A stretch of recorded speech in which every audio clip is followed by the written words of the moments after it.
So if you want to get a job as a 3D artist, then hopefully this video is going to help you out. By the way, if you don't know who I am, I'm Jake. I'm a 3D artist and educator from Cambridge in the UK. I've been in the industry for way over a decade, working with big brands and studios, producing visuals for architects, interior designers, super yachts and car companies.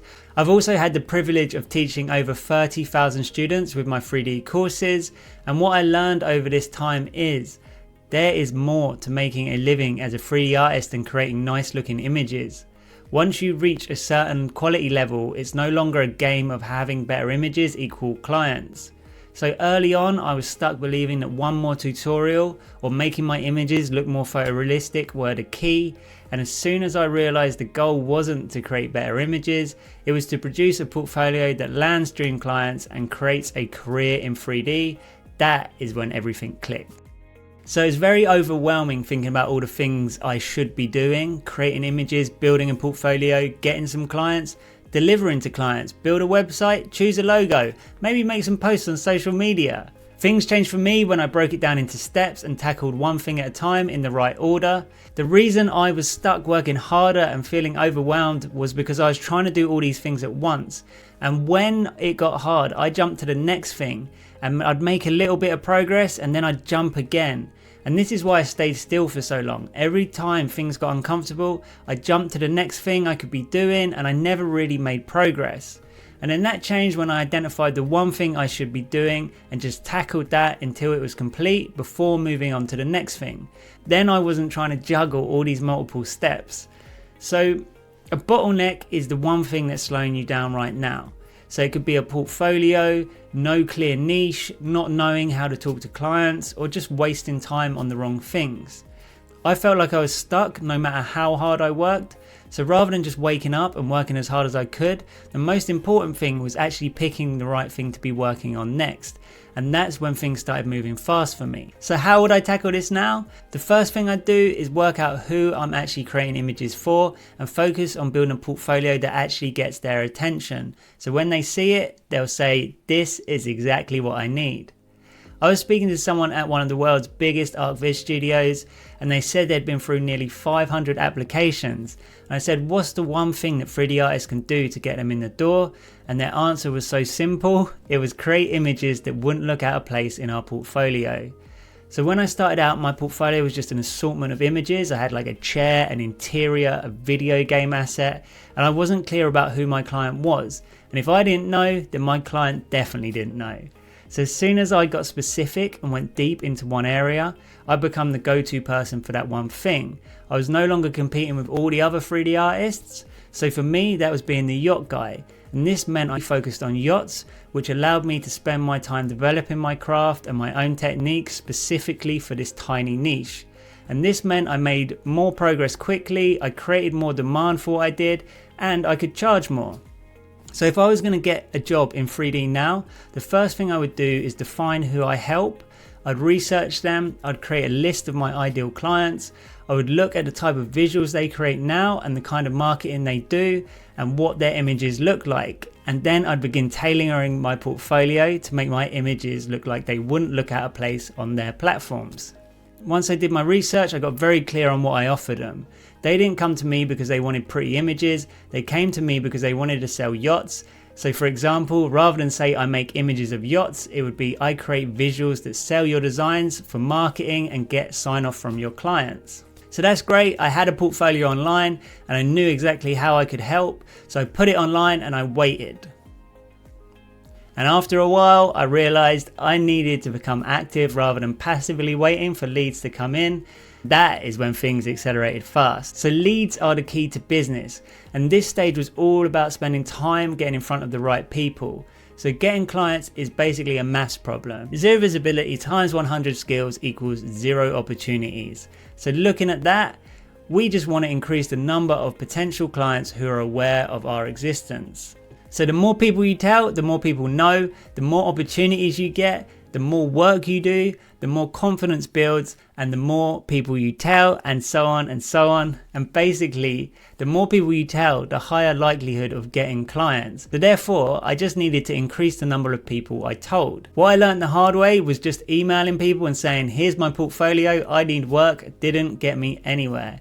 95% of people do not need your images right now, but you want to be top of mind when they do, and you want to start establishing these relationships. So if you spend time now building these relationships, a day is going to come when you don't need to do outreach anymore. I went through loads of outreach methods, and this will very much depend on your location and your situation. There are loads of ways you can approach outreach, and we go through a lot of them in Future Proof 3D Artist, link in the description.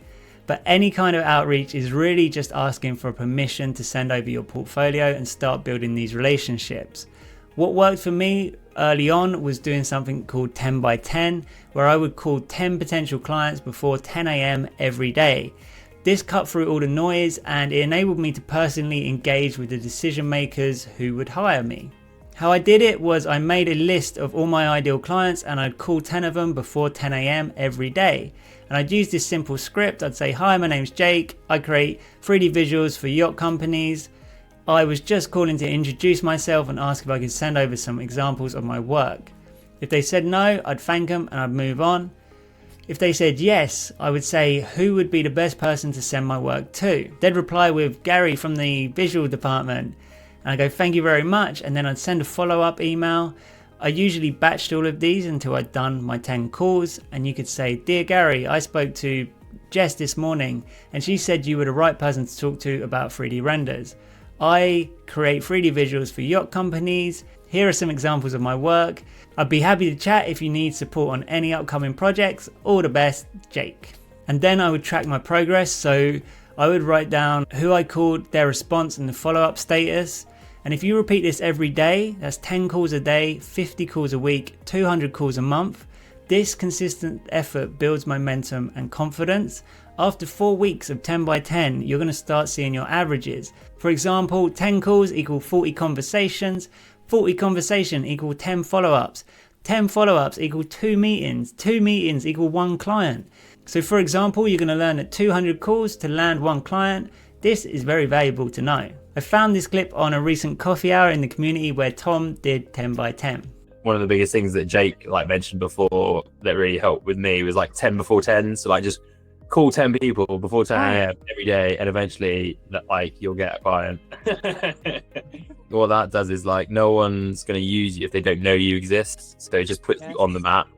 Even if they don't use you, they'll know you exist. I was a bit late with the portfolio. I just went for the bring as many people as possible approach, and then build those relationships. Eventually, when they had a job, then I could figure out what tools I needed for that job and what. So then it would be a custom image for that person. It would be oh, you can do it. Let's go with it. You getting quite a lot of work doing it that way, or? When I was starting out, that's what helped me get the momentum going. Now it's more just maintaining relationships with people that are in my CRM. So people that I know me, I know them. Yeah, it snowballs, isn't it? You start to get to know people. Yeah, you realise that there's only 500 developers in the UK, or maybe 1,000 developers in the UK, and eventually you'll know all of them. Yeah. Alright, so I landed a client, happy days. But there's always this flutter of, yes, I landed a client, and then the dread of, oh no, I gotta deliver. A mistake I made early on was viewing this very much as a transaction. I would do the work, I would get paid, and I'd say goodbye. But getting new clients is 10 times harder than keeping a current client.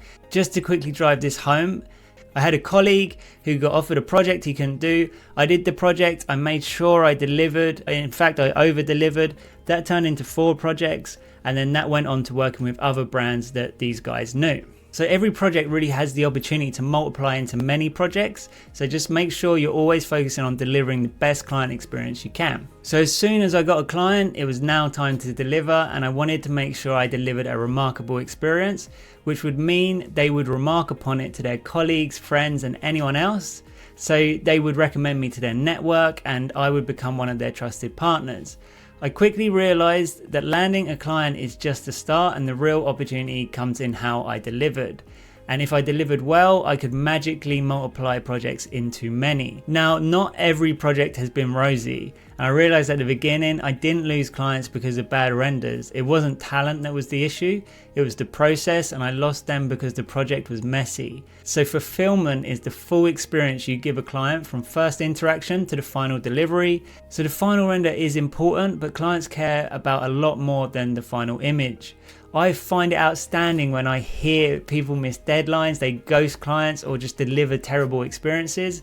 Once that bridge is burned, it is burned forever, and it quickly becomes apparent that reliability beats talent 2 to 1. So if you're clear, on time and consistent, clients are going to keep coming back, and that is what ended up building security, repeat work, and referrals for me. So it was the creativity and the images that opened the door, but it was actually the reliability that kept me there. So then it was time to scale up, and obviously there is much more to your 3D career than this, and if you want to dig into this more, then you can come join us in Future Proofed, where we meet every week to focus on building portfolios, getting clients, and building a career as a 3D artist. I hope this was valuable, and I'll see you in the next one.